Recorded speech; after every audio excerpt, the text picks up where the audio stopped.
तो ज्ञानवापी के हवाले से बड़ी खबर आपको बता दें। ज्ञानवापी पर आरएसएस चीफ मोहन भागवत का बड़ा बयान सामने आया है। ज्ञानवापी का मिलकर निकाले हल, हम तारीख को बदल नहीं सकते। मोहन भागवत का बयान आपको बता दें कि बैठकर रास्ता निकालना होगा। मोहन भागवत ने कहा तो वहीं मामला नहीं सुलझा तो कोर्ट का फैसला मानेंगे। तो लगातार जिस तरीके से ज्ञानवापी का मामला चल रहा है, तमाम तर बयान भी सामने आ रहे हैं और अब मोहन भागवत का भी बड़ा बयान सामने आ गया है।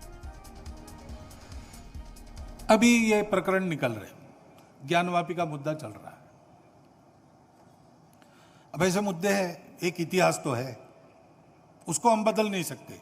वो इतिहास हमने नहीं बनाया, न आज के अपने आप को हिंदू कहलाने वालों ने बनाया, न आज के मुसलमानों ने बनाया। उस समय घटा, इस्लाम बाहर से आया, आक्रामकों के हाथ आया। उस आक्रमण में भारत की स्वतंत्रता चाहने वाले व्यक्तियों का मनोधैर्य खच्चे करने के लिए देवस्थान तोड़े गए, हजारों है। लेकिन इश्यूज अगर मन में है तो कुछ उठते हैं। ये किसी के विरुद्ध नहीं है और विरुद्ध मानना नहीं चाहिए।